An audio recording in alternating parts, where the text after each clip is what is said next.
I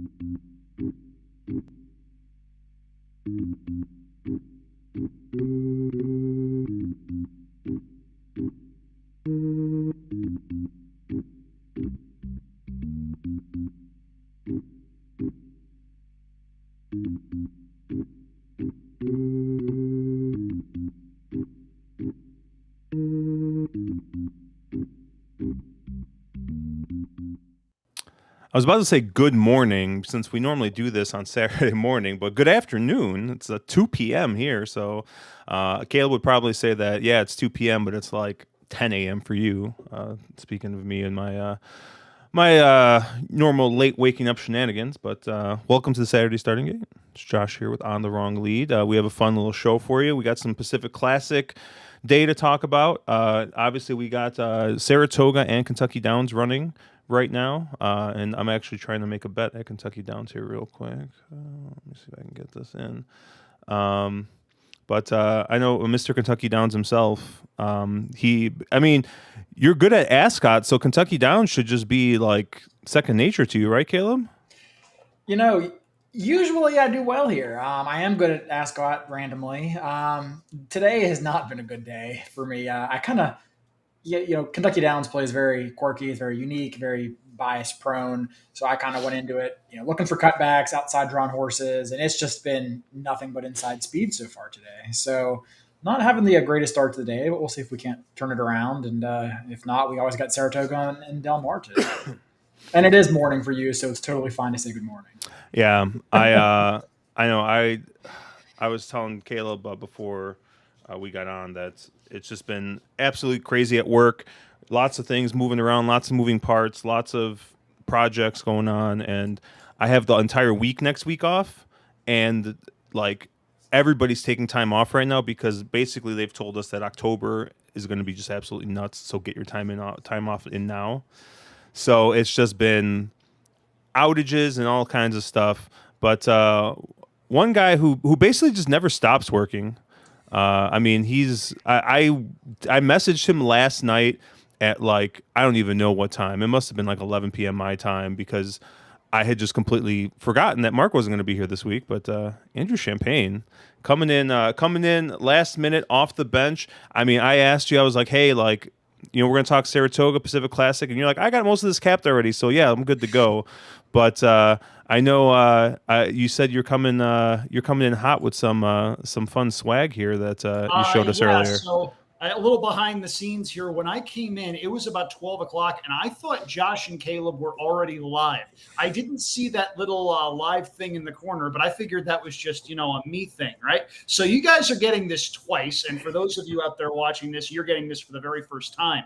First of all, I have a collector's edition TVG koozie now with the remodel to FanDuel TV. Of course, these things are now going to be worth a lot of money. Maywell sent this in to get graded at some point. And by the way, for those of you beverage aficionados out there, we're drinking the really expensive, hard to find stuff here. This is caffeine-free Diet Coke. Now, the most terrifying thing that any of you out there will see all day long is not one of my tickets. I, by the way, have actually had a pretty good day so far at Saratoga. Hit the pick 5 in the bankroll section. Thought that it'd pay more than it did, but beats losing. This, however, is some might call it a teapot, but it is the most valuable creepy trophy in the history of sports. I am referring to the trophy that is won each year by the winner of the Friendlies Mini Golf Invitational in Saratoga Springs, New York. I beat Joe Nevels and Natalie Voss for this a couple of weeks ago. Just moved into a new apartment. This is sort of my office space here, so it is prominent on my desk. And the best part about all of this isn't the overweight jockey that comes off. It is, however, this thing here on the bottom. Some trophies have their winners engraved. We make labels. And I don't anticipate losing this before we run out of space because there are very few things in the world that I'm irrationally good at. Mini golf is one of them. So I have had this on my new table here in my office that my girlfriend generously got me for the last couple of weeks and figured I would show it to all of you to give everybody out there a completely and totally justified nightmare this evening. Y'all are welcome. Well, they're off at Kentucky Downs here. I know I'd like this one horse quite a bit with Wesley Ward and Chris Landeros aboard. Caleb quickly shot me down and said if this horse was worth a damn, you'd see Gaffleone or Corrales aboard. Yeah, he's quickly second to last. And the way the track has been playing, I don't think he's got a shot from here. But Caleb, did you end up playing anything here? I played a little pick 3. Like I said, I'm treading pretty lightly since I don't feel like I have a good handle on the track right now. But I have the 7, 8, and 10. The 10 was my initial top pick, but the way the track's been playing, I sort of backed off and threw in the 7 and 8. Yeah, I played a little exacta too, using the 1, the 5, and the 7. I'm only using the 7 because you said you liked them, but this race looks very fast. I mean, Kentucky Downs fractions are almost irrelevant, but it feels like they're moving up front. We'll see if it matters. I could never tell with this camera angle. Like my 5 looked like he was flying, and now he's like 6 lengths back. This 12 is going to run away and hide. hide. Gone. Yeah, this 12 is impressive here. 1 in hand by 4 or 5. Corrales.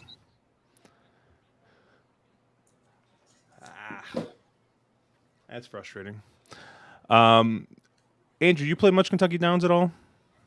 Some years, yes. This year, the first couple of days, I have not, simply because I have been all Saratoga all the time. In fact, this is actually the first Del Mar card I have handicapped the entire summer. I have just been so focused on Saratoga, where I have been running 2nd and 3rd with alarming regularity. But today's a good day, and like I said, already enjoyed a little bit of success. And I got to tell you, this Del Mar card, with the exception of Flightline, it's wide open. This is hard, man.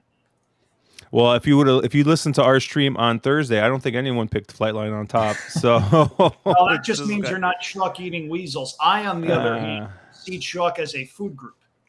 Have you met our friend Mark? Yeah, you do know our friend Mark really well. In fact, I met him in person a couple of weeks ago. That's funny. Yeah, we took a look at the Del Mar or the Pacific Classic, on Thursday. But I mean, you really just think that Flightline here, no concerns about the 2 turns, just your full Ed DeRosa on this one, huh? It's not necessarily 100% on 2 turns or 1.25 miles.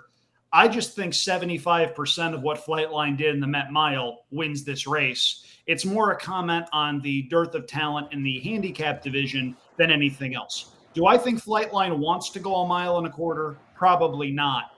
But even so, if we see 90% of the horse that we've seen going 1 turn, going this 1.25 miles distance at Del Mar, which, by the way, boasts one of the shortest possible stretches you can have for 1.25 miles distance, which is very kind to horses that are trying to stretch out and get that distance for the first time. It's one of those instances where even if Flightline bounces off of that Met Mile, even if he's not himself, I can see a scenario where he's not himself and still wins by 4 lengths just because the rest of this field isn't all that great. Oh, what's Caleb looking at? That's normally the time you jump in, Caleb, to just, I mean, if it was Mark, you would have been all over it. But I know Andrew's a guest. Hey. We're trying to be nice here. So. I guess my only question is, like, when you're talking about the Classic division, 1.25 miles, who's missing? It's a bad division. Like, if this is like a soft field, then I guess who's missing? That's kind of my question, because it's just a bad division this year, and it's the way the breeding industry has set us up. I mean, you look at this race, you look at the country in the handicap division, and all you see up and down are sprinters and milers. You don't see a lot of horses that clearly are crying out for 2 turns. We'll see a couple in the Jockey Club Gold Cup at Saratoga later on today, but they're slower than Flightline. Heck, they're slower than Life is Good, who probably isn't quite as good as Flightline based on the figures. It's just a bad division this year, and it's one of those instances where you look and you go, where are the horses that used to run 10 or 12 times a year, going 1.125 miles, 1.25 miles at 5 or 6 different racetracks? The horses we all grew up watching. It's more a commentary on that than anything else. Well, I think Josh grew up watching Justify, so I don't know about that. Yeah, Justify and Funny Duck. There, it was close. Yeah, I don't know. I really like this late card. I probably will play something. I haven't actually looked terribly close at race 8 yet. I know, we all kind of have this friendly competition that we're in with a couple of friends, and we had to get our picks in. But I was just like frantically trying to submit. I don't even remember who. I think I ended up using the 2 in. Oh yeah, of course I used the 2. Good old Yeah, E8 there. lone F, lone F.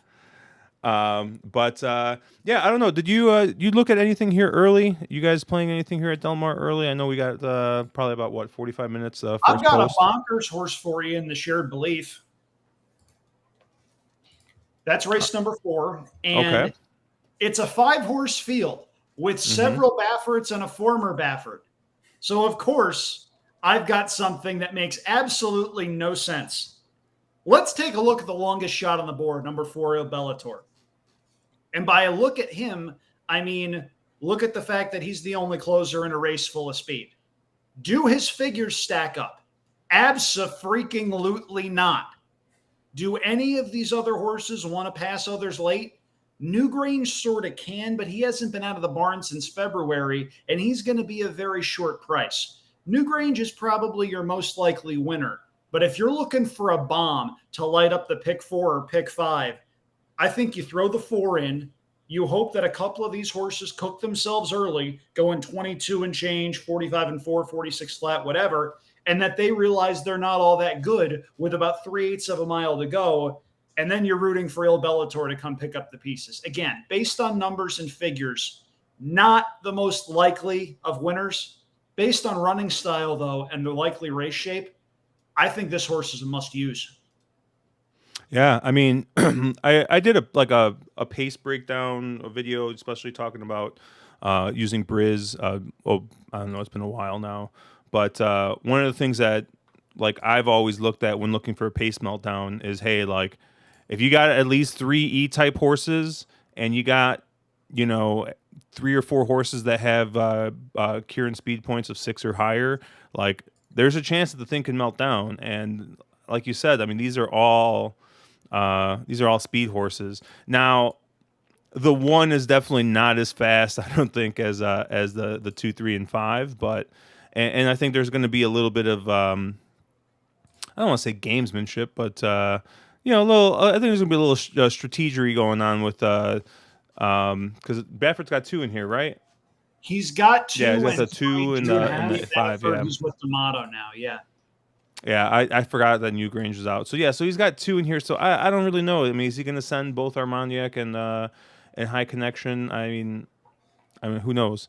But yeah, I like it. I mean, looking at this race from a pace perspective, if you just basically took out all the trainers' names and the horses' names and looked at it, like yeah, the 4 would be where my eyes would kind of fall to, and it looks like 8-1 in the morning line. I think you're gonna get longer than that because I think the 1 and the 4 are gonna take absolutely zero money. Yeah. I landed on the 3, Newgrange. I thought he made the most sense here. I know he's coming from a long layoff, but he's been working well for a couple of weeks now. I don't know why, but they were working him on turf, and then decided, hey, we're gonna go back to the dirt. I mean, Violence isn't exactly well. I mean, it's fine, but I don't think he's exactly a huge turf sire. So, but yeah, I don't know. I thought that stretching this horse out. I mean, Violence is more of a sprinter pedigree, so I think the 1 mile might suit Newgrange a lot better here. But he seemed to make the most sense. Caleb, where did you kind of land here? Yeah, I hate this race, and I kind of hate the shared belief stakes every year because it always comes up so short and so bad. But that being said, I landed on Armagnac here, but I don't really like anybody, to be honest. It's 2 Bafferts, neither of which I think are Baffert's, A squad, maybe not even his B squad. I definitely get where Andrew's coming from about the pace scenario. It does look like it's going to get hot, so I don't hate going for an outsider here who might come pick up the pieces. There's a lot of questions on, Bellator for me as far as does he want to run on dirt and is he this good? But, from a pace angle, he definitely makes sense. I don't want anything to do with Newgrange, Josh. I'm sorry, but out of the Baffert barn is a pretty big red flag for me. We see this quite often. These horses tend not to run. So I'm not going to use Newgrange. The 1 horse is the one who looks like he's going to be has to be a pace casualty in this race. So I kind of ended up on Armagnac, who I do think is pretty one-dimensional, does kind of need the lead.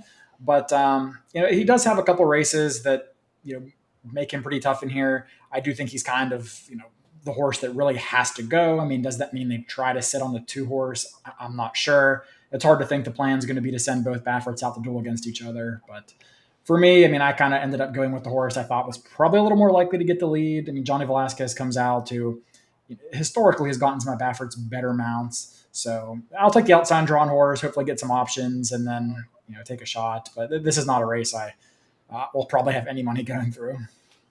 Yeah, and you kind of pointed something out that I kind of saw. I think it might have been race 6.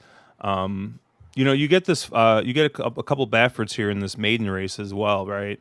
And the 5 Massimo, ran a solid third last time out. Pretty decent Briz figure. It looks to be the second highest Briz figure in the field. Looks like this Tim Yaktine horse. That was actually always a Tim Yaktine horse. It looks like it wasn't the Baffert to Yaktine, with the highest figure here.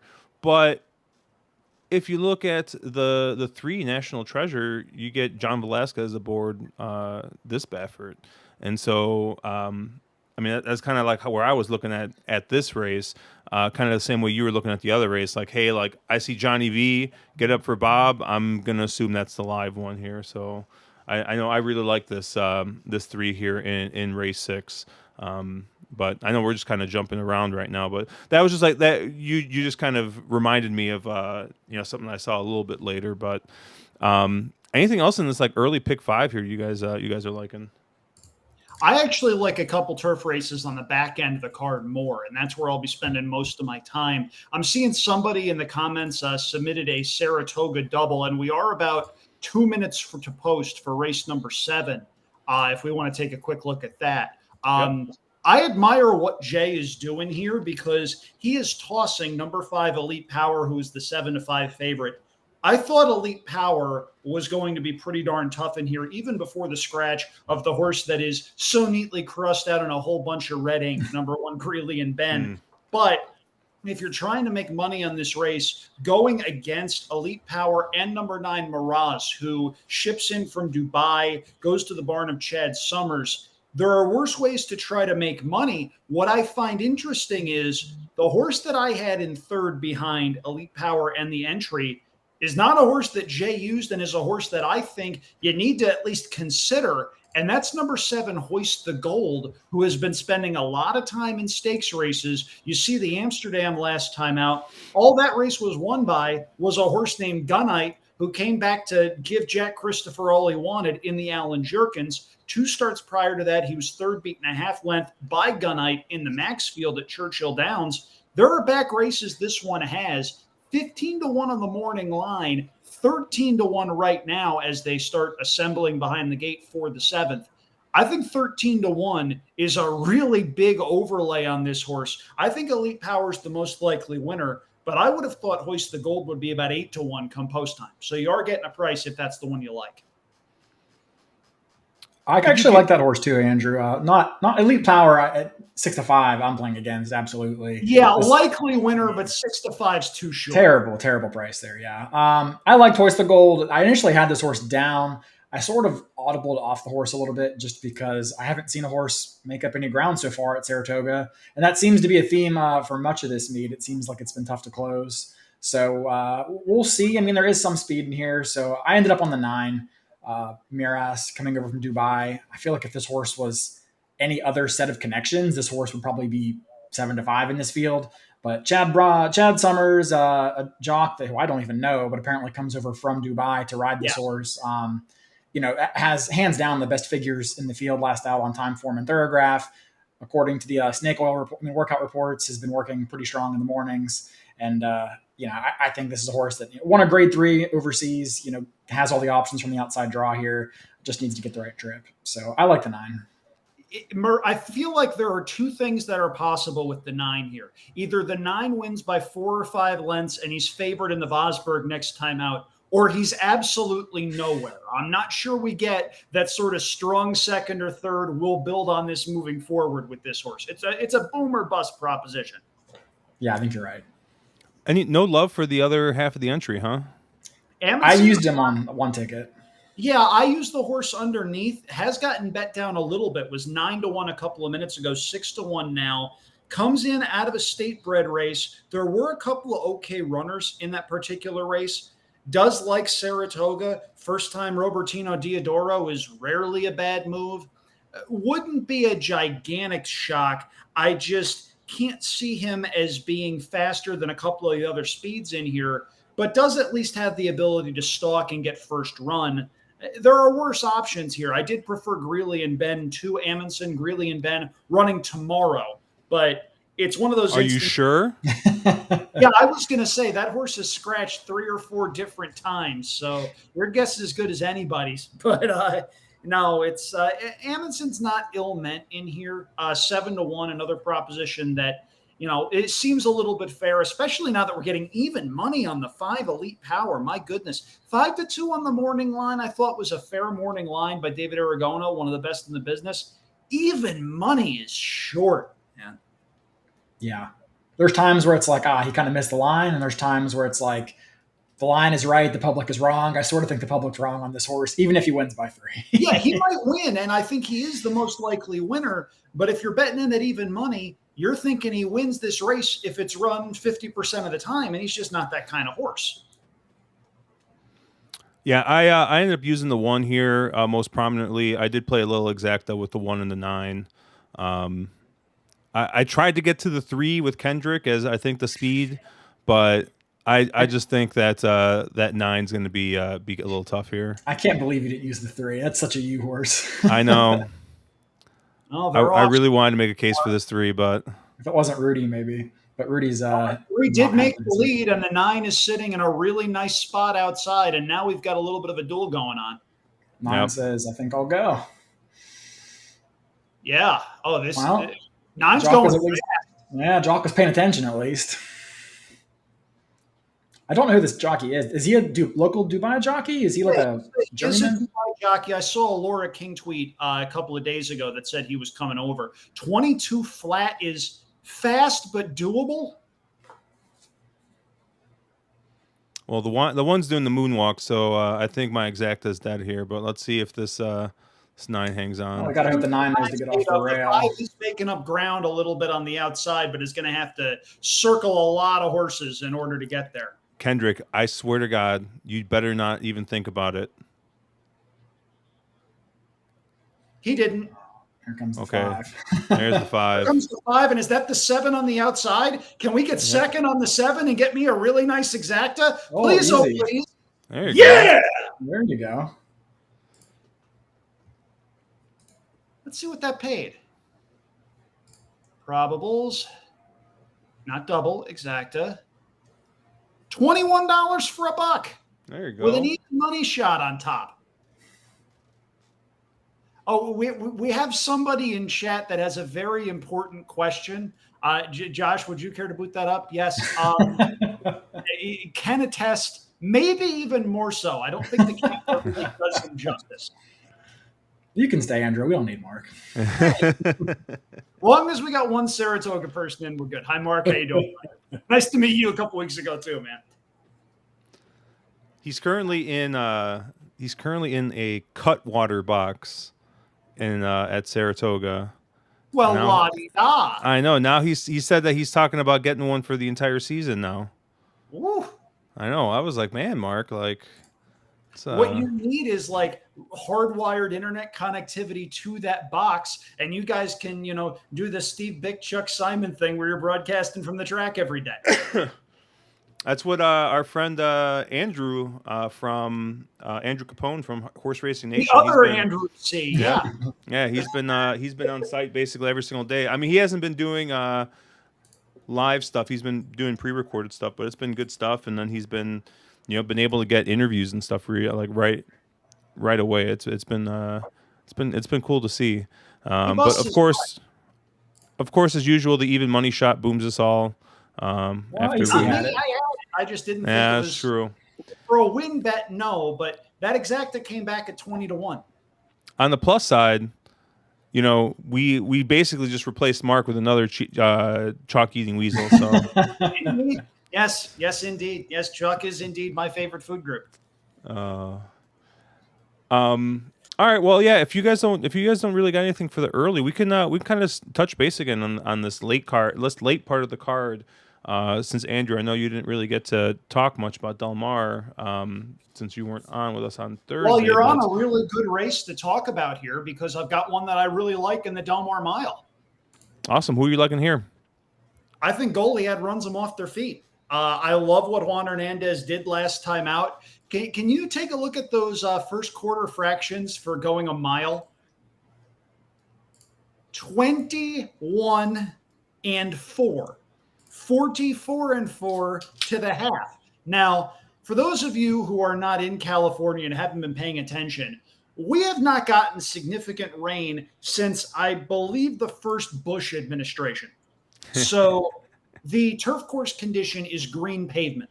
So when you see a horse go a mile in 133 and 1, that's not necessarily the most exceptional thing in the world. It's fast, don't get me wrong, but there are a lot of similarities between Del Mar and Belmont right now as far as times coming back very, very, very quickly. But I love the way Goliad did it. You're not supposed to go 21 and 4, 44 and 4, and hang on to beat an okay field at Del Mar in 133 and 1. I think Goliad is the controlling speed in this particular race again. I don't think there's a lot of early pace that's signed on in this one. I think there are a lot of horses that want to do their best running late and will get some attention from the betting public based on that really attractive running style because everyone wants the closer coming from last to first and passing the entire field.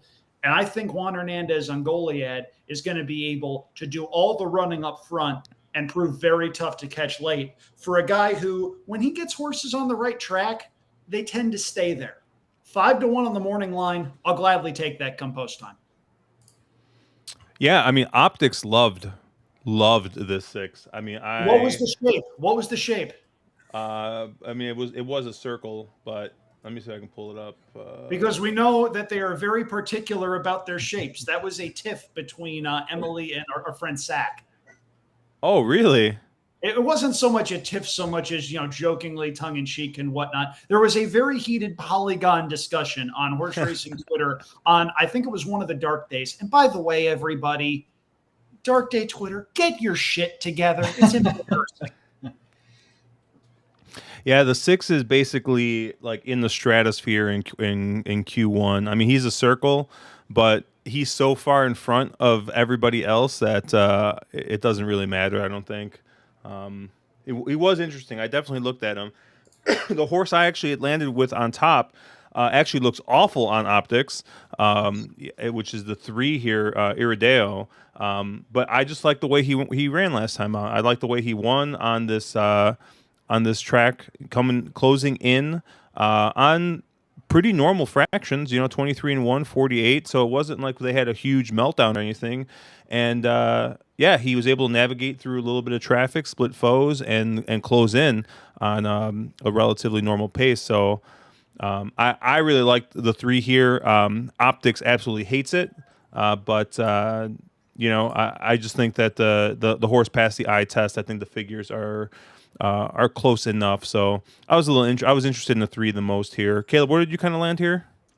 Yeah, so I do respect Goliad in here. I think this race may come down to what Velasquez does on the 1 on Air Force Red, stretching out from those sprints, going 2 turns here with the inside draw. Has never really passed many horses. May end up trying to send. So I think if he does go, it could set up for an off-the-pace runner. If not, then perhaps the 6 does kind of get out there and doesn't stop. I ended up on the chalk here. I'll take my turn. I think Hong Kong Harry, if you watch that last race, had just a terrible break. I mean, pinball, check back, forced back to essentially last. Lost a lot of ground on the turn, came out real wide and was motoring on late. Probably was never beating Masterpiece, but Masterpiece looked good that race, and I think he looks good in the later stakes coming up today in the big marathon. So I think Hong Kong Harry is a very formidable favorite here. Flavian Pratt gets aboard, who has rode this horse before to a win back in March. So I'm not going to get too creative here. I'm using Hong Kong Harry most prominently. Yeah, I'm looking real quick. Jay actually had a question about the rail at Kentucky Downs on Thursday because it's showing that the rail's at 40 feet again.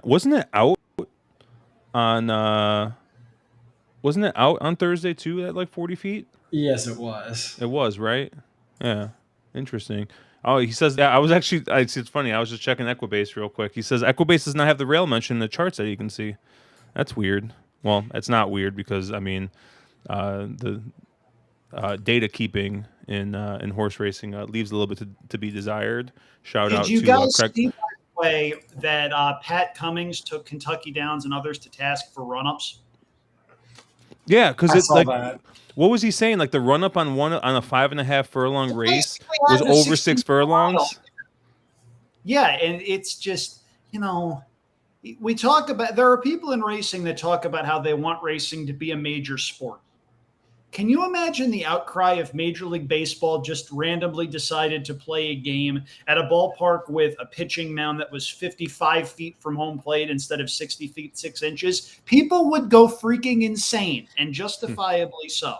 It's just self-inflicted wounds all over the place. You understand that run-up is never going to be the same for every single race because they need to move the gate just a little bit to ensure the quality of the ground and that horses are able to get a faster start. You're never going to get uniform run-ups for everything. But let's just try to be consistent, and let's maybe try to make sure that we're telling people the right things and that it's actually a 6.5 furlong race and not a 7 furlong race.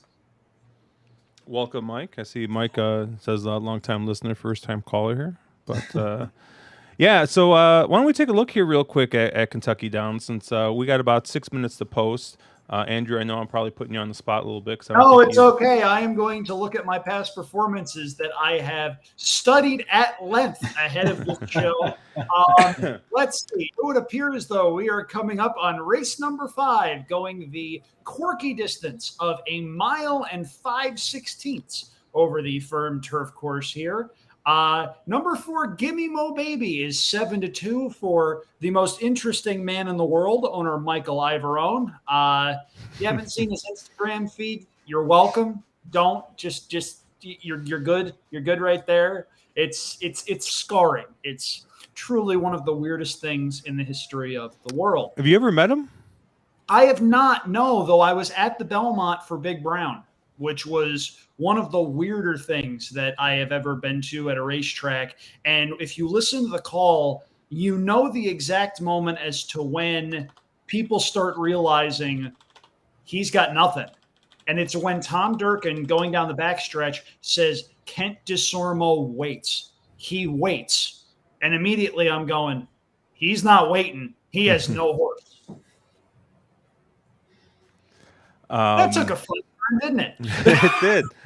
I always laugh because Ivorone, I mean, the man is, I don't know, he flashy. Like I feel like flashy downplays the man. Like so I don't know what the right word for him is, but yeah. Him pompous, arrogant, knows exactly what things are. We can keep going, but this is one of those races where whatever horse you like, you're going to wind up getting a price because the public doesn't seem hell-bent on betting anybody in this particular occasion. I mean, I'm half tempted to just blindly bet Corrales here, but I think last time was the time to do. It was funny, Caleb. I got all, we went live and I was kind of going through all our bets. I had the 12 in my double that was dead, and then I didn't use it in the exacta, and I would have hit. So I don't know what the heck I was doing there. I had the 12 in my initial pick 3 that I then trimmed out. Yeah, so I feel you. Yeah, so as usual. I don't know. This is kind of an interesting race. I'm trying to take a look at the pace here. I mean, the 1 looks like he might get out in front. Maybe the 5. 5's not taking any money. Did you like anything in this race, Caleb? Yeah, I like 2 horses in here, and both are actually really nice prices, so they probably have no shot. The 1 horse I liked is actually, I think he's like the 3rd longest shot on the board, which is the 6 horse in here. we talked about it a little bit on Thursday, but or at least what I feel, one of the better angles at Kentucky Downs is the horse for course angle. It's a weird track.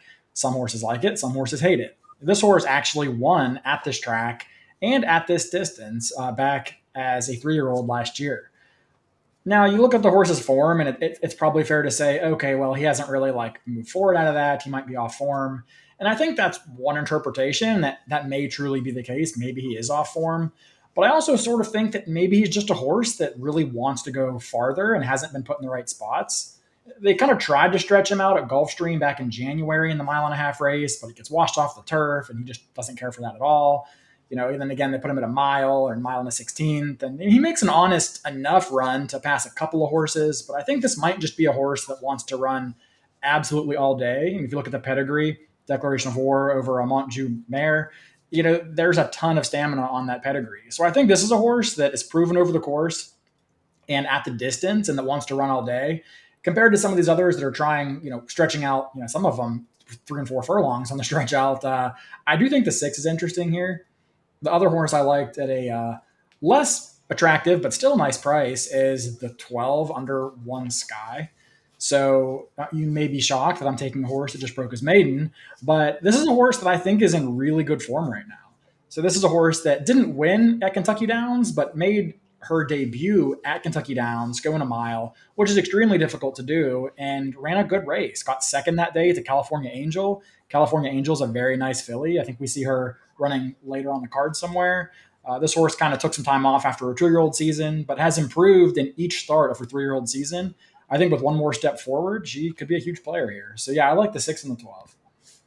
Yeah, it looks like Jay does like your 6. He's on the 4, 5, 6, 8, 11 here, and then he's doubling into the 4 next race. I am gonna blindly bet Corrales here. I'm gonna go with the 2 for Corrales and Saffie Joseph. I feel like Saffie might have pointed some horses here because he won 2 races, and they both ran really well, won at nice prices. Kitten's Joy tends to win quite a bit here at Kentucky Downs. Saratoga shippers do well. There's a lot of positives as far as trends and stuff. The horse does look maybe a hair slow unless you go back all the way to his Keeneland races, but we'll see if adding a little distance here. Too bad our friend. Why am I blanking on his name now? Who's the Dynaformer guy? Caleb. I don't know. You think about that, I'm going to say I think you're on the right horse. Toss the 2 Saratoga races, and what are you left with? Sometimes horses like Saratoga, sometimes they don't. If Bravo Kitten runs back to the Keeneland races, I think that one's got a big shot, and I actually just put a small bet in on that one just because 6-1 going back to the Keeneland races. In one of those, she beat some rivals that show up in this spot. Yeah, I think it's Nick Feldman. Nick Feldman is the big Dynaformer. Nick, yeah, you're right. And now I get to watch Kentucky Downs for the first time and try to find a horse. I can't tell if it's my grainy stream or if it's pouring down rain. I think it's raining. It looks like it's raining, yeah. All right, the 1 and the 12 out front. And Josh, it looks like the 2's worked out a nice little trip inside in sort of that second flight. Yeah, I played the 2 to win, and then I have a little exacta here, the 2 with the 6 and the 8. All right, well, let's see if we can get the 2 home here as they go up the hill down the backstretch. God, what a weird place. You ever been? No, never been to Kentucky, actually. In general? Yeah, I was supposed to go to Keeneland, was going to stay with the Nevilleses, probably kick their asses at mini golf. And it turned out that was April of 2020, and the world broke, and I had to cancel. Unlucky. I was supposed to go to Derby that year. It was supposed to go to Keeneland for the first time. It was that was not a fun call to have to make, saying, "Hey, I can't go." So, I'll get there at some point, I'm sure. Oh man, this 2 looks loaded. 2's got some horse here, Josh. Find some room. Man, I feel like at this track, everybody looks loaded in the turn. Then they hit the stretch, and just nobody moves position. You hush! I have diligently handicapped this race, Caleb. Find some room on the rail. 2 does have horse. Yeah, and he saved all the ground, which I think has been very good. Ooh, this 9. Ooh, this 9 looks also good, has though. worse. Okay. Oh, and let's go to the camera angle where you really can't see anything. The second switch always gets me. Yeah. You understand why it's there, but at the same time, just Fuck. ah. I looked at that 9 too. I mean, I had the 9, and I played a pick 4 there, so I did use the 9, but obviously when you go 4 deep, you don't hope to catch a 3-1 horse. Right. Yeah. Yeah, I looked at the 9 coming with the the cutback, which is probably not really a cutback at going to 1 5/16 Probably a at stretch Kentucky out. Downs. Yeah, but he's coming back from 1.5 miles, and it seems like at Kentucky Downs you always want more distance than the race is carded for, just with the weird uphill. So I looked at him. I thought he was too short. Went with the 2, but 2 ran I mean- well. Second best. Corrales gave the 2 every chance with that ride. Just Would you crucify me if I point out that I bet to win in place? Should I duck now? I mean, hey, to each their own, right? You can lead a horse to water, right? You can lead a horse to water. For 30 seconds, you know. I mean, we tell Mark not to use defensive Bs, right? But still, every show, it doesn't matter. This comes out, right? This comes out. We got to put the defensive B alert up for him, so it doesn't Is matter. that a defensive B alert or an air raid signal? No, the air raid is this one. Oh, look! I accidentally clicked Mark is on the chalk. Surprise! He's not even here. Yeah, Mike says that he was going to ignore the 2 winners out of 2 hole. He was kind of pitching the post 1 to 4. I think today the inside seems okay. I don't know if something changed. It doesn't seem like anything should have changed. The rail's in the same spot, but I feel like we've seen we've seen better efforts out of the inside horses compared to on Thursday, where it seemed like outside is what you wanted to be. So. Ooh, excuse me there. Yeah, what do we got here at Saratoga? So at Saratoga, we got about 12 minutes to post here. Here, I got the most low-hanging fruit imaginable here as far as humor. Mm-hmm. I think Juan Valdez wakes up at first asking, huh? Waka, waka, waka. Anyway, the horse named after the coffee guy is a half to Constitution. That alone is enough to get your attention. Fetched $900,000 at the phasing sale earlier this year. The female family is excellent. The workouts are very sharp for a trainer in Shug McGahee that doesn't usually push his first-time starters to do a whole heck of a lot. You see 5 furlongs in 1:01 from the gate. That's a very fast work. Luis Saez sees fit to ride. Outside draw is a plus. Bred to love the 7 furlong trip. The 7 furlongs as a debuting distance, sometimes not ideal, but just looking at the pedigree, it sure seems like it's what this horse wants to do. Your favorite is number 10, Krupe, who was 3rd last time out in a race that I didn't particularly like when I first saw it. It came back okay on figures. Outside draws a plus, maybe improves at second asking, but why is Luis Saez not riding back? Maybe it's just a case where Irad is, Pletcher's main guy, and that's the way it worked out. But it's worth questioning when you're looking at a horse that's 2-1. The other horse that I'm actually live to in pick 4s that don't pay badly is number 4, WNL, who an anonymous handicapper pointed out yesterday was a key horse. Not going to, give that person more attention. But Dan was a multiple graded stakes winning sprinter. Has already thrown a stakes-winning 2-year-old by the name of Casadero, who has a lot of talent. The recent workouts are good. Danny Gargan's barn's starting to heat up. Actually won a race earlier on in the card with a first-time starter going 7 furlongs, so we know that barn can do it. For me, I had this 8-4-10. Juan Valdez, currently 6-1, I believe. Yes, he is. And in fact, they had Andy Beyer on Talking Horses earlier today. I'm just seeing that. Wow. Yep. Andy Serling actually liked the 8. Beyer has that horse nowhere. So we'll see which of the 3 handicapping Andrews in this instance are Saratoga. Where did you Yeah, land? Did you look at this race at all, I Caleb? did. Yeah, I got everything done. I think the board kind of has this one a little bit wrong. Like, yeah, I mean, so I watched the race back that the number 3 and the number 10 are both exiting that August 6th race. And yeah, I mean, the 10 had some trouble. He was green, he hit the gate.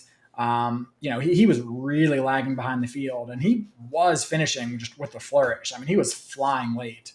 But I think the 3 is the horse that I still want out of that race. The 10 was very immature, very green. I'm not necessarily convinced that this is, he might not want to go 2 turns down the road. I don't know that he's really ever going to be a great 1 turn horse. I'm not sure that I trust him to really put everything together in his second start after that debut.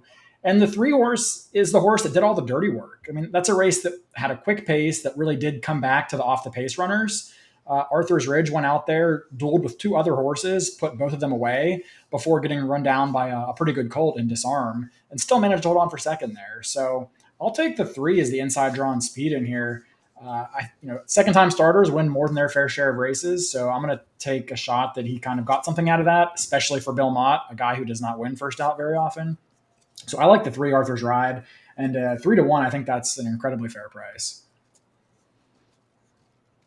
So any of the first time starters do anything for you? If I was going to look at a first time starter, actually, it would probably be this 2 horse a little bit.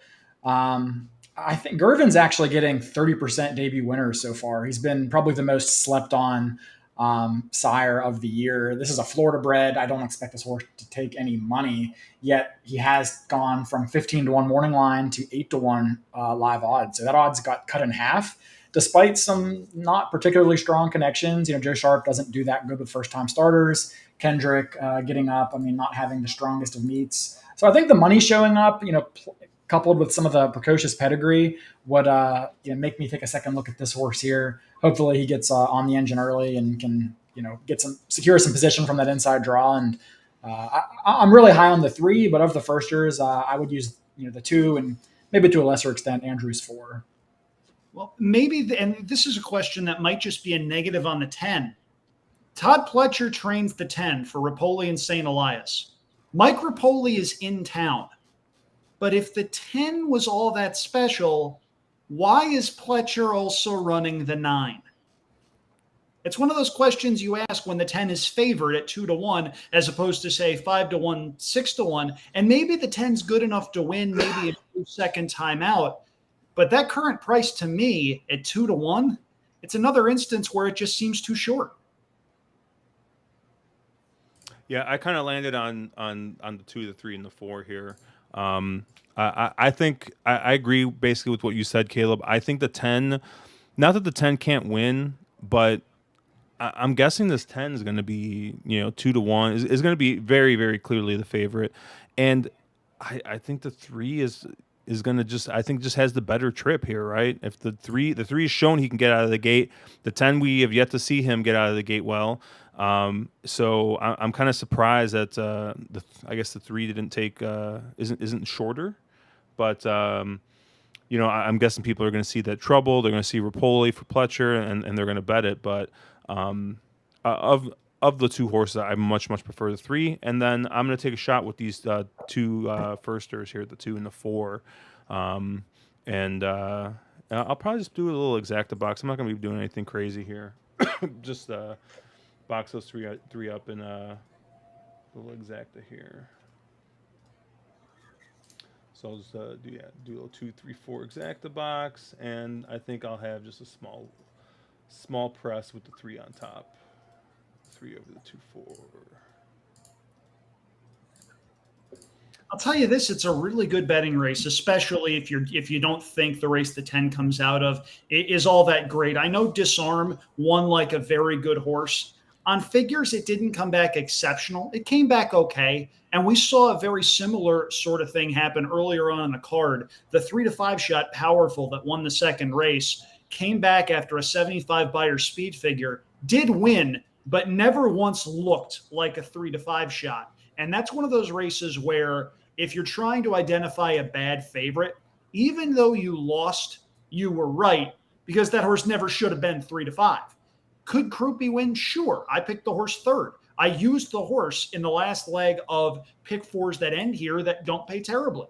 But at the same time, can you trust that horse at 2-1 in straight up win bets? I don't think so. I'm looking at the board. I see Juan Valdez at 6-1. To me, that's an overlay. I'm seeing number 4 WNL at double digits, which surprises the heck out of me. It's a really fun betting race, guys. Yeah, this too is definitely taking a little bit of money off that line. So that's I don't know that's intriguing. Like Saratoga is probably one of the few places where I follow the money a little bit. Saratoga and Churchill Downs is the other one. I guess the reason being is I've seen at both those tracks often. I've seen this happen at least a couple times per meet, where a horse will be absolutely slammed in the doubles and be like the favorite pretty clearly, and be 4th or 5th choice on the board. And just sometimes with that, like that's usually enough for me sometimes to give a horse a closer look. One of the like clearest examples I can think of from recent times is a Larry Ravelli horse, Ravelli, all that a Ravelli horse, a Larry Ravelli horse at Churchill Downs named Well Abled. Ended up being a nice little turf sprinter. I think might have run in the turf sprint at the Breeders' Cup or one of the big turf sprints. I thought it might have been the Breeders' Cup, but horse was like 5-1 on the board, but was the clear favorite in the doubles at Churchill Downs, and I singled in a pick 5 and made quite a bit of money off that pick 5. So. Yeah, sometimes you see these horses that take money, or especially if they take money early at these tracks. Sometimes they're live. It's not always smart money, but I feel like those two tracks it tends to be a little bit smart. But you also have to look at the horse though. Like I don't know if like you can do it blind all the time. I mean, I like the horse anyways, but when I saw how much money he was taking, I was like, all right, or how much money she was taking, I was like, all right, well, it looks like I'm gonna just single. So, sorry, Andrew, I cut you off there. I just played doubles using the 4 and the 8 here, with primarily Analyze It in the 9th, but also throwing in Graded on a Curve and Eyes on Target in smaller doubles, solely because double will pays with anything other than the 10 in this particular race are actually very, very nice. I tried to get something to the double because I really do like this 3, but I'm just going to win bet, I think, because I'm struggling with. You can do that? I mean, I'm struggling with race 9. I have 5 horses written down. I don't feel like I have a handle on that race, which is disappointing because I think that's the start of the pick 5. So if I'm going to play the pick 5, I'm going to have to figure something out there or get a couple of singles later maybe. But I'm just going to win bet this 3 and play 3 over the 2, 4, 8 in exactas. I'm thinking this 10's no bet to hit the board, but I could be wrong. Yeah, so we'll get to this race, and then I think we can take a look at a couple of these late Del Mar races, and maybe get your thoughts on the Jockey Club Gold Cup here before we wrap up, Andrew. So, if you guys aren't, I play mostly through Naira Bets, and they've had over the summer they always do a couple of promos that are pretty interesting. It's bet $50 to win in a race, and win or lose they give you $20. So obviously if that is in your price range of types of bets, it often ends up being the stakes races that they do this for. So in today's it's going to be a Jockey Club Gold Cup, but like during the Saratoga meet it was all like the big grade ones, and it was funny because me trying to avoid the chalk, I was making $50 win bets on like 3rd or 4th choices, and some of those grade ones were just chalk fests, and so especially if you have a good opinion, it's basically a free $20, and you get to mitigate a little bit of the cost. And then I think last time it was for Travers Day. This time it's for building your bankroll for Belmont at the Big A. So I think you get paid out for opening day at Belmont, or at aqueduct. So yeah, that's going to take a little while for everybody to get used to. what do you think the plan is? You think the plan is eventually to close aqueduct, or you think they're gonna stick with the 3 tracks? I don't have a theory on that. I do have a fairly bonkers theory that, Caleb, I may have told you in Saratoga, and Josh, I don't know if I've told you this or not, but with the premium seating options that Saratoga is adding, with the Wilson chute, I think they may potentially be gearing up to run some days in the fall up there, and it wouldn't shock me if they're trying to get Breeders' Cup's attention. I know people in the comments are going to say, it's too cold. Keeneland's not much colder. Much warmer, you mean? Yeah, no, warmer. Sorry. Yeah. Yeah. Same thing. It's one of those things where I'm looking and I'm going, nobody is asking for the changes that Saratoga made between last summer and this summer. Who are they trying to impress? It's entirely possible it's just a money grab and I'm overthinking the hell out of it. But would it surprise me if they're trying to maybe bring the Breeders' Cup to Saratoga and we get, videos of the fall foliage in the paddock with the trees and stuff? It wouldn't shock me a bit. Now, as far as the Jockey Club Gold Cup is concerned, I'm going to give Olympiad another shot in here. I know he's the Chuck. I know his run in the Whitney was bad. I just think that was a bounce off of the Stephen Foster. The Stephen Foster, I thought, was an exceptional effort, a 111 buyer speed figure, and beat a decent group. Olympiad I'm using. I'm also, though, going to use First Captain, horse number 6 in the program.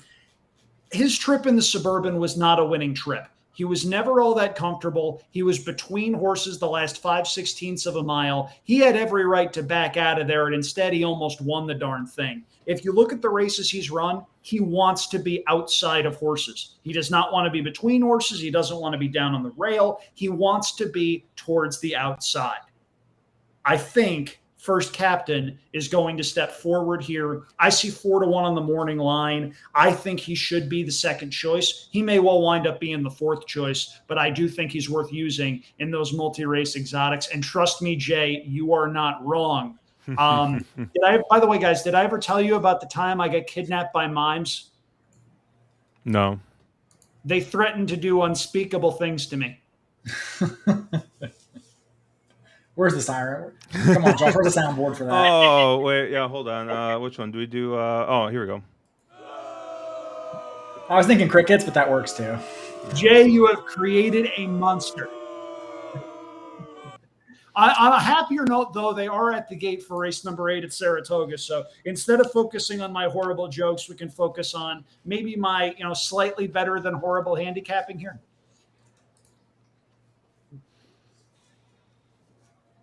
$8-5 on this 10. My goodness. I mean, like I said, I think that, like, I don't hate the 10. Like, I'm not here telling you that the 10's got no shot, but like, the 10 and the 3 should be the same price.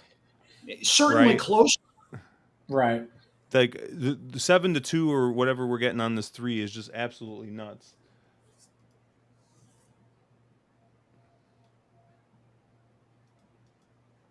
All right.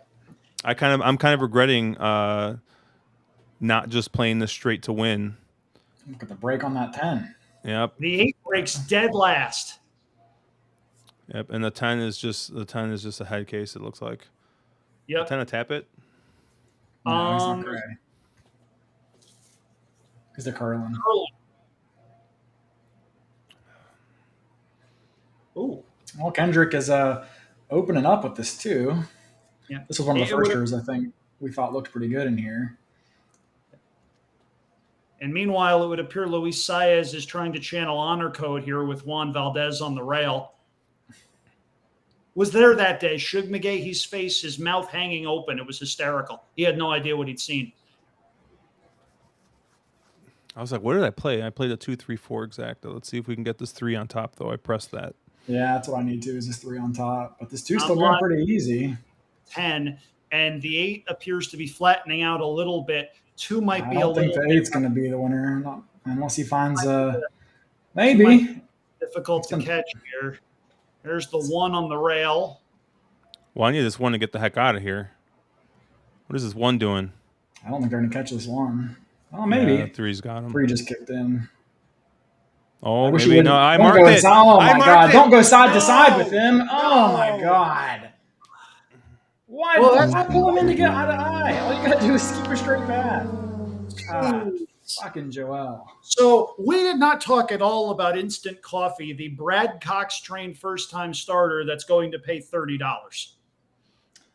Yeah, for Bolt Oro getting 20% debut winners, and even Mark said this was supposed to be a wise guy horse. Took no money, so not a wise guy horse, but a winner nonetheless. Yeah. And The they're off two at Del Mar as well here. the two went from can't lose at the top of the stretch to off the board. Who did I use? I used the 6 and the 8 here in our contest that we're playing.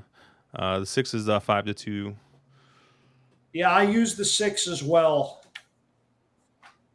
Rosario needs a fucking. We were steering not wheel. playing each other.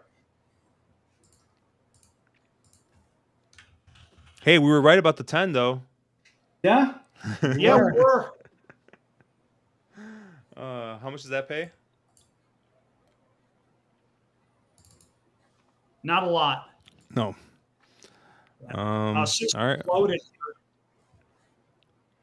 Well, switching gears to Del Mar, I singled this 6. Okay, so we all like the 6. Yeah, we're all on the 6. So the 6 is about 600 pounds overweight.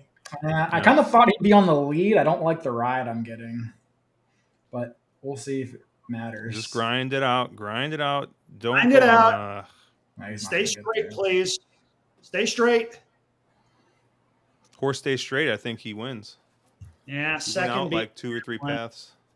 Yeah. Well, I did something I hadn't done in a while. I fired up Stable Duel because of their $50 thing today. I did have the 6 there. Second beating the next 39 some odd points. That's not bad. We were actually just talking that we haven't played in a while. Caleb basically used to play every single big contest they had, but I think we used to play basically because of how great the overlays were. Me too. Yeah. And they've just kind of I think they've realized that the overlays aren't doing it, so they used to like have $10,000, $20,000 guarantees for their big contest at Pegasus and Pacific Classic. So I mean, I actually fired it up, and I'm like, oh, it's Pacific Classic Day. They probably have a $10,000 guarantee, and I saw like 3,500, and I'm just like, you know what, like.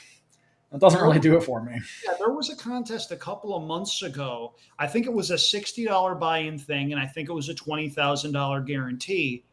I then saw my email that they were giving me $25 to throw at the entry fee for a contest that wasn't going to meet the guarantee. I'm not a math major. I'm not a business major, but I'm guessing that's why the guarantees have come down. Well, why don't we get to the rest of these Del Mar stakes real quick? I know we already, like I said, we talked about them a bit on Thursday, but we have a guest here. Del Mar Derby, race 9. Who'd you like here, Andrew? Well, that's that. You actually guessed it. You put a nice big A right by the one, Cabo Spirit. It's like we're on the same wavelength here. It's as if we share one mind. Really quick. No, just on the one. Just on the one. How much of a key race is the Jeff Ruby?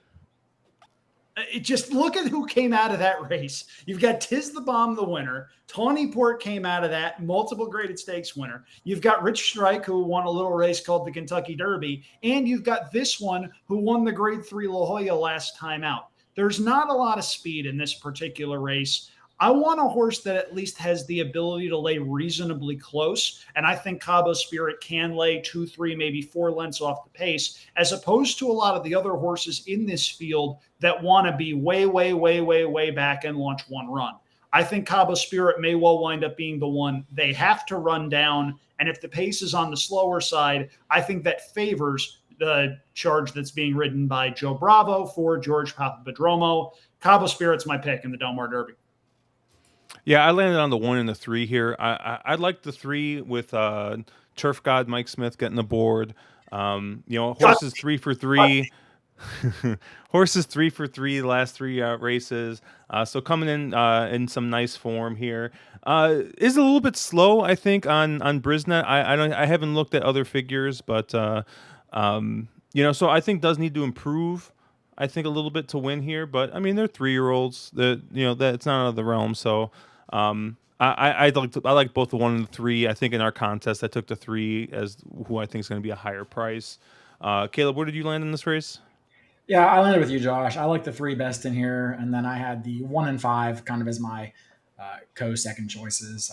5 looks like a horse that needs some pace in front of him. I'm hoping that getting Pratt aboard and stretching out an extra furlong might help him here, but because it doesn't seem like there's a ton of speed. And he definitely does his best running late, but I thought that he has a very impressive closing kick. So, yeah, my top pick would be the 3, though, as I think he's a little more tactical. And, the 1, for all the reasons you guys mentioned, I think he makes sense, too. All right. Pacific Classic. Andrew, we know you're a chalk eating weasel. So we know you took. I think Country Grammar turns the tables here. I have a soft spot in our contest. I mean, you can't take Flightline at 1 to 5 in that sort of contest. And Country Grammar is a grade 1 winner going 1.25 miles, and you're going to get 6-8 to 1 on a Bob Baffert training. I'm just saying, if I see you won your matchup this week and you start puffing your chest in chat, I'm just going to be like, hey, he really liked Flightline. All right, let's not reward this man. Do not reward this man for picking Country Grammar just based on price. Wait a minute, you mean to tell me we're all of a sudden not rewarding attention horse with attention? Isn't that like not? Absolutely not. That's why we don't get. That's why we give Mark so much crap. I think Caleb, you kind of landed in the same spot. You like Country Grammar here. Yeah, I mean, if you look at his lines, literally every win of his career is second off the layoff. He just seems like a horse that always needs a start. So yeah, I mean, he's a little bit flat in that San Diego handicap, but that's probably on the short side of what he really wants to do. I mean, I think he's one of very few horses probably in training that legitimately want 1.25 miles at the highest level. I think this hits him right between the eyes. I think he'll be a little sharper off that kind of freshener last time out. And, this is kind of the reason Velasquez flew in. So I think I'm all in on Country Grammar. Flightline, definitely the best horse in the field, but I don't know if he's the best horse in the field at 1.25 miles at 1 to 5. There's a 3 to 5 at Kentucky Downs. Why? I mean, the 4 horse looks good. I mean, I have him in the 12 on a pick 4 that I started. But 3 to 5s, I don't know if I can take 3 to 5 on anybody at Kentucky Downs.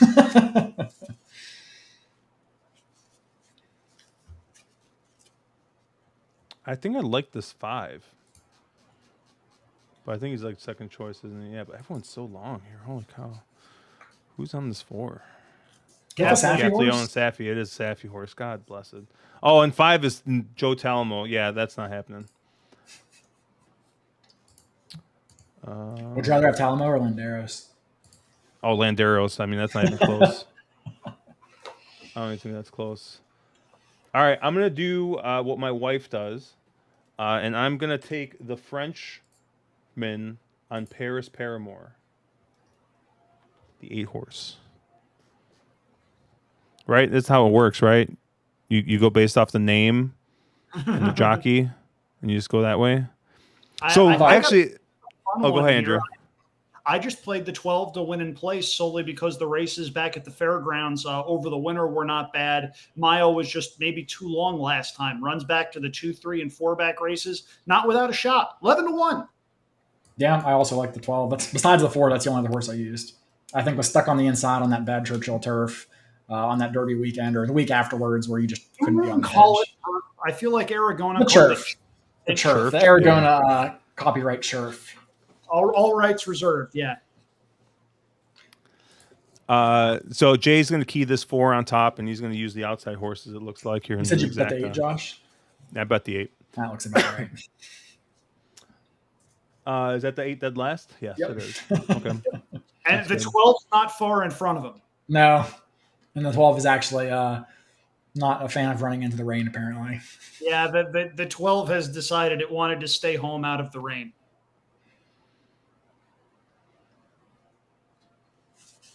The 21 and 3 for the quarter is moving. It's probably as fast as I've seen him go between the 2 days so far, if it's remotely accurate. No. I'm hoping this rain changes up the turf because it's no fun when it's all speed and all chalk. He says as he singles the four that's 1-2 or whatever. I didn't single the 4. I got the 12. Oh, you get the 12 too?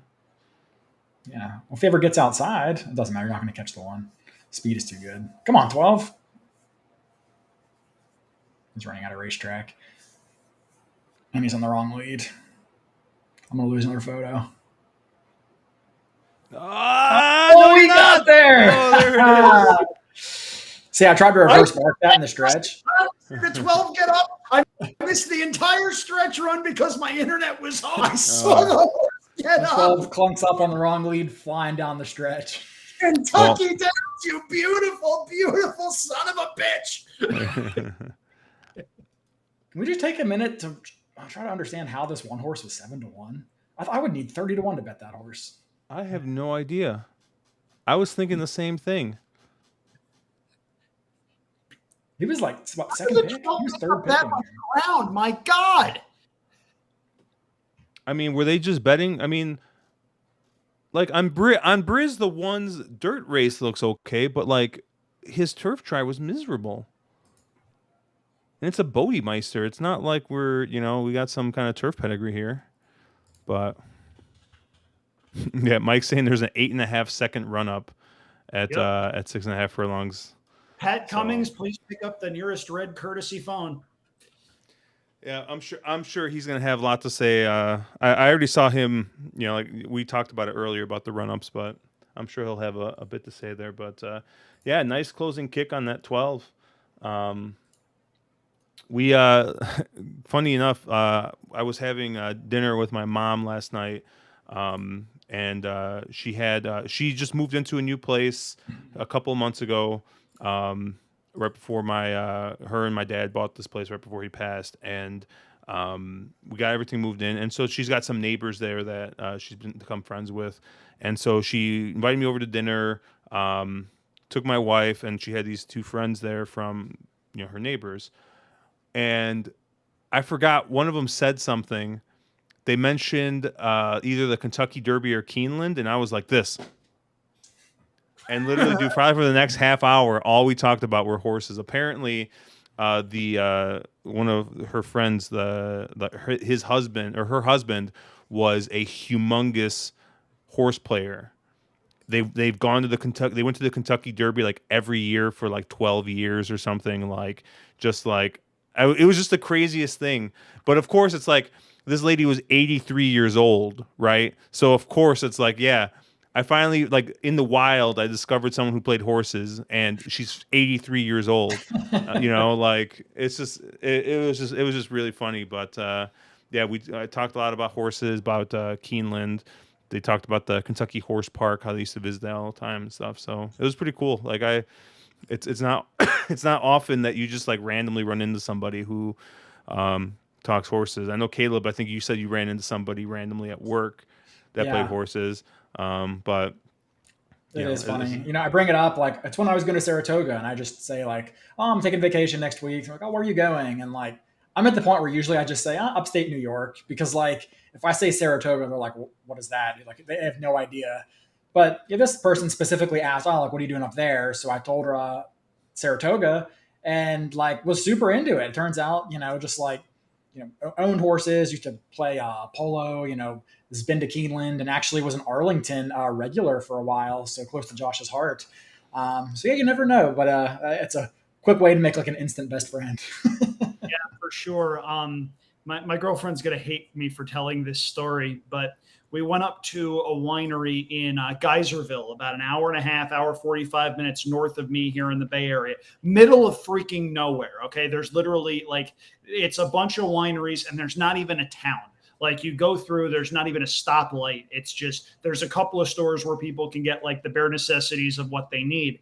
We stopped at a restaurant in one of those towns, and we sit down, and the table next to us in this big, huge restaurant with like 4 or 5 tables that were taken up, the people next to us recognized me.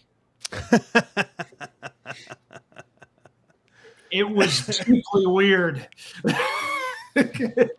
Middle of nowhere. Seriously, look up Geyserville, California. Population like 600 people. This little tiny ghost town with one restaurant that is solely there to provide people with sustenance after they, do their bougie winery tours. And they knew who I was. It was great. It was funny because I was actually going to ask you how often you've been, like, how many times you've been recognized outside of a racetrack. I'm sure at a racetrack people come up and say hi or say hello, or they recognize you, obviously, because the TV work you did and all being racing centric. But I'm just curious, like, how often that's happened outside of actually being at a racetrack. A couple, because in addition to doing the stuff I do for Saratoga, up here in Northern California, I do a lot of stuff at the Alameda County Fair, and you get people walking around, and if people hear my voice when walking around, there's a chance they've heard it before because, you give me a microphone and I can't stop talking, hence why I'm here. But it's happened a couple of times, and it's cool, and people thankfully are very kind, very, very nice on the whole, and it's a good experience. I've been very lucky to meet a lot of really good people. Cool. Yeah, so we got a couple minutes here before we log off. Why don't we touch on this last race at Del Mar real quick? Race 11, Del Mar Handicap. This was a real tough race for me. I have 4 horses written down here. I think I ended up settling on taking the chalk here and pulling my best Andrew Champagne and Mark Capitan and taking Masterpiece. I don't feel strongly enough about any of the other longer prices that like I can really just like key them on top. If I'm going to be playing this late pick 4 for sure, if not the late pick 5. And so I'm going to use all 4 horses in some way, shape, or form. But I think that Masterpiece is going to be tough to beat here. But Andrew, where did you kind of land? My best bet of the day is in this race, and I don't think it's on one of the horses that you're using. So you're probably golden.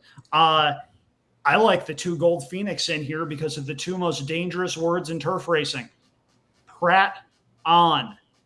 For one thing, this horse never runs a bad race. In the money in all 7 career starts, was 3rd in the Charlie Whittingham at Santa Anita, going 1.25 miles, was gaining that day in a race that didn't have a lot of early speed signed on, and was just way, way, way too far back last time. This horse doesn't want to be 10th, 5 3/4 lengths off the pace in the middle of a race. This horse wants to be up closer and has the tactical speed to be able to work out that sort of trip.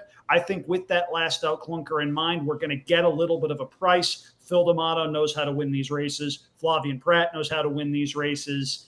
I think Gold Phoenix has a lot, and I mean a lot, to like, especially at the price he is going to be. 6-1 on the morning line. I think we're going to get it come post time. Is a best bet in that contest, which means if Gold Phoenix winds up winning, I wind up getting a couple extra bucks. So let's get Gold Phoenix home to finish out the day, the 11th and final at Del Mar. Where did you land here, Caleb? Yeah, so I landed. I think the likeliest winner is Masterpiece. You talked about Josh, so I'm with you on that horse there. But a horse that I love in here at a price is the number 5, Tango Tango Tango.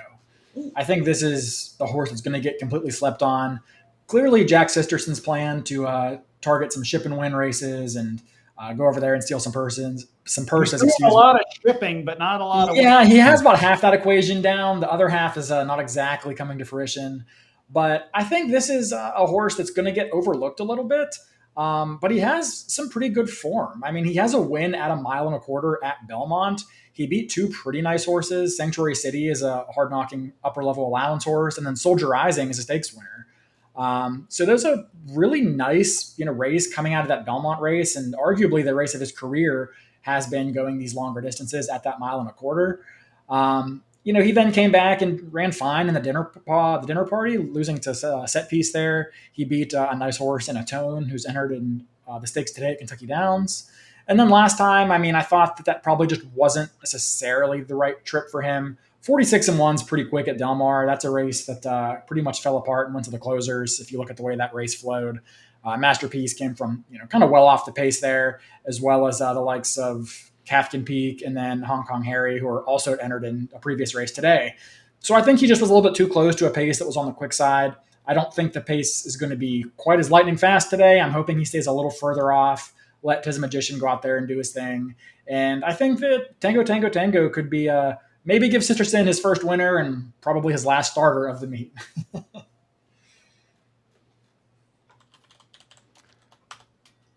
Yeah, I tried to get there, but you know, I like Masterpiece the best. I'm very interested in Red King, mostly because I think that price is a little ridiculous or a little high. I do think he might have lost a step though. So, I mean, you really kind of need him to, run back to some of his 6 or 7-year-old races. He seems to, at least this year, regressed a little bit figures wise. But does have 2 wins and 4 seconds here at Del Mar. I mean, it is in 12 tries, but I was trying to just make a case for someone a little bit of a longer price. Greg Dar, I would like more if this was a little shorter. I'm not sure if the distance is going to be an issue. We're going to be going a mile and 3/8 here, and he's never gone that far, I don't think. He's got a race at a mile and a quarter that, he kind of just ran a flat fourth. So I'm not really sure what's going to happen here with the distance. He does get the services Umberto Rispoli, which is always a plus in my book on the turf. So I was interested in Greg Dar a little bit. And Dicey Mochara, this horse loves Del Mar. 2-1-0 in 4 starts. I do think he's going to need to improve a little bit, but I mean, that San Luis Rey wins this race. So, I don't think it's completely out of the realm that he wins this race. He gets the services of John Velasquez. And 15-1 is just a ridiculous price. I don't think we get that. I mean, I think this horse takes a little bit of money, but I'm looking at Brisvig, so maybe he looks way, way slower on time form or Bayer or one of the other, big products. But I don't know. He looks super competitive in this spot, and he's going to be 15-1. So I had a real hard time, leaving him off any tickets. Is he the most likely winner? No. But do I think he wins this race 1 out of 10 or 11 times? Yeah, I think so. I think he's got it in him. So I really like Dicey Mochara in this spot. I still think Masterpiece is your most likely winner, but I think there's a couple other prices that you could definitely include as A's or B's, and give yourself a nice little price to close out the sequence. Especially if you're going to use Flightline. Damn chalk eaters. Yes, we're horrible, horrible people. But if I may direct your attention somewhere, race 2 is coming up at Del Mar. We're about 5 minutes away. I like a price in here in the form of number 3, Lil Nas, who hits me as the main speed in this particular race. Last time out goes 22-2 for the opening quarter, gets beaten just 3/4 of a length. And doesn't his sheet look a lot better if you toss that 2-back clunker where he doesn't make the lead beneath turf wizard Victor Espinoza? Toss out that race, he should probably be 5-1 or so. Instead, we're getting more than double that price on a horse that I think is a legit wire-to-wire threat. I looked at that horse for a long time. I ended up not including him, but I am a little afraid of him. The way I kind of looked at the race, I just thought there was a lot of speed in here. He may be controlling speed, but I think he's going to have to go pretty fast if he's going to do it with the likes of the 5, the 6, potentially the 2. I mean, now the 3 is probably quicker, but yeah, I think that's a good pick at a price. I mean, what's he sitting at right now? 11-1. Yeah, I mean, that's a great price on that horse. I didn't have a good feel in this race. I kind of took what I assumed would be sort of the obvious horses with the 1, the 2, and the 4. Actually, I threw in the 12 as well. Hate the post. I'd be higher on the 12 with a better draw. But this horse has had legitimate trouble in his last 2 starts. So I'm going to take one more shot. I was there the day he was 3-5 in the Silky Sullivan at Golden Gate Fields. Josh, you wouldn't happen to have the Chris Jericho "You Just Made the List" soundbite on? No, I do not have that one. That was literally it, because I needed that horse that day. I was giving him one more shot after a couple of times where it sure seemed like he just went out of his way to find trouble. and he went out of his way to find trouble again. He is on my dead to me list, which he is about to jog. Yeah, I feel you there. He was the last one I threw in, but when I saw he was at 9-1, I'm like, well, I've been fooled before. Especially going at that shoot, it's not quite a 3-turn race, but it's at least 2 turns and like 3/8. Yeah, I used the 2 in our tournament here, but I also I know chalk eater. I didn't hate this 9, but I was going to bring up the 9. I didn't hate him, and he's currently sitting at 25-1, and I kind of wish I would have used him instead of the 2 now in my tournament. Not because I think he's a more likely winner, but that price is pretty high. You know, you get Eric Garcia instead of Juan Hernandez, who won on this this horse 3 back, but he's got some back figures I think that fit here. So yeah, I was interested in this 9, especially at this price.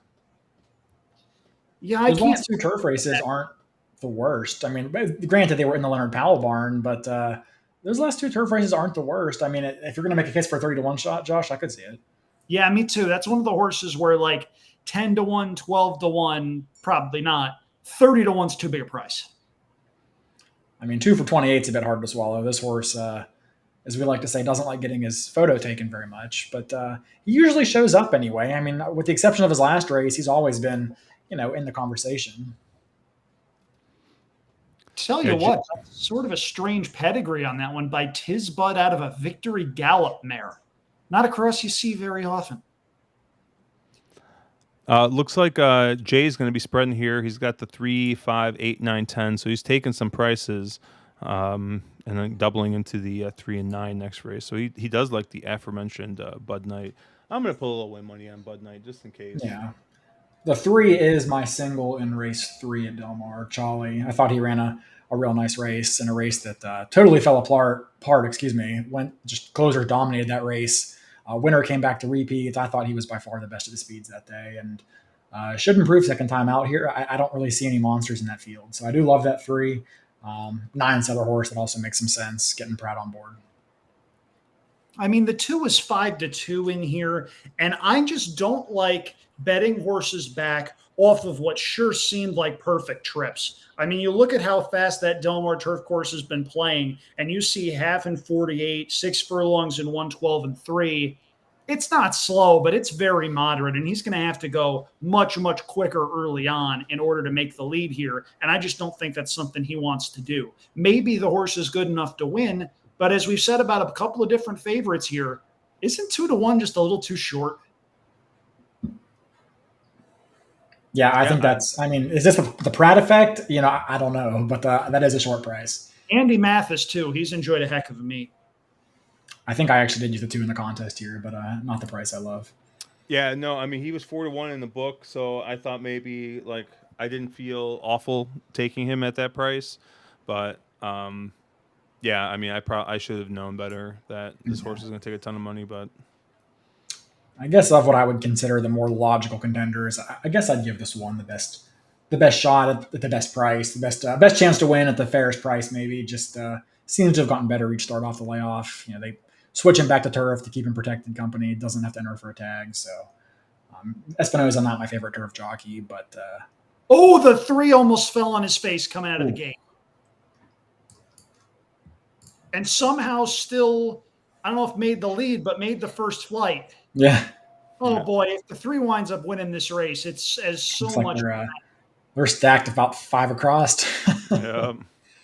And by the way, computer groups, thank you for killing my price. 12-1 loading, 9-1 when the gates open. Is this where we all get by the turf Baffert, like 14-1? Is that the turf Baffert? The 5? Let's see. It is with Juan Hernandez aboard. Street boss at the bottom. There is some turf pedigree there. Bud Knight making this middle move here. Yeah, that's the classic middle move 3 wide. Yeah. Into 46 and 4. Love to see it. I don't think I really liked any. I guess the 12 was the only closer that made my ticket, but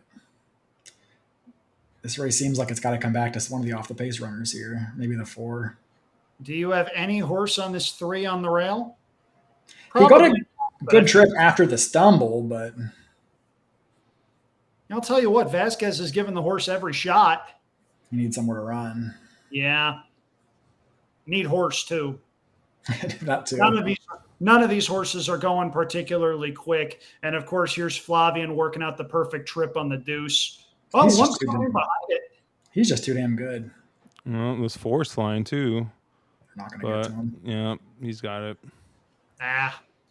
Just blew the brake and lost all chance on the 3. Rats. All right. I think that's gonna do it for us. Usually we go about half hour into these races. Andrew, thank you so much for joining us. I appreciate you joining on late notice. I will be better about asking you your availability ahead of time. My pleasure, man. I'm happy I was available. Happy I was able to come by. Always love talking shop with you guys, and actually gave out a couple of winners and a couple of good tickets. So hopefully some of you out there were able to cash. Yep, and make sure you check Andrew out. You're at Andrew Champagne on Twitter, and I know you got your blog. You're constantly putting your posts up there. You got your Katina Media stuff up there, so make sure you follow him on Twitter. He's posting all his stuff. How was that conference in Saratoga, by the way? The sports betting stuff was actually very good. The horse racing stuff, they had a HISA panel. Lisa Lazarus was there, and she was great. I firmly believe she's well-meaning. They had John Kimmel on this panel that included Lisa Lazarus and 2 or 3 politicians. They did not let John Kimmel speak for 49 minutes. You have a trainer that can tell you exactly whether or not HISA is working, whether or not there are certain things that need to be fixed, how he sees things as a trainer of considerable renown that's won Breeders' Cup races and such. And they didn't let him talk for almost an hour. It was unforgivable. And the politicians that were there and decided to spend the time basically running out the clock, hearing the sounds of their own voice, ought to be ashamed of themselves. It was bad. Ooh, excuse me. Yeah, I just been like, man, this cough is still just like, it's been hanging around and just kind of like. You're feeling better on the whole, though, man. That was horrible timing. I felt so bad for you. Yeah, I'm heading to Vegas tomorrow. So with a little bit more bankroll than I originally anticipated. And COVID antibodies too, which are very good in Vegas. Yeah, and then next weekend I'll be at Kentucky Downs on Saturday. So I don't know if we're going to be streaming on Saturday. The plan is still to stream on Thursday night. I will be. I don't know if I'll be back in time, but we'll talk that through. So we'll still have our Thursday night stream, and then. Probably no Saturday next week, but we'll continue the Saturdays probably through Breeders' Cup, and then I want to keep on going because I know Caleb loves. If there's one thing I know Caleb loves, it's the Gulfstream Park Championship meet. So I feel like covering Gulfstream every Saturday would just make Caleb just absolutely the happiest human being out there. But he looks like he wants to come to the computer and wring your chicken neck. I think I just got COVID hearing you say that. That's so funny. But yeah, thank you guys for tuning in. Like I said, I'll have a blog post up. I'll be probably typing it while I'm on the plane on Sunday. And then we'll see you guys next Thursday on thewronglead.com. Obviously, youtube.com/ontherewronglead, at @wrong_lead on Twitter. Obviously, our handles here. Make sure you follow Andrew, like, and subscribe. Thank you guys. We will catch you next week.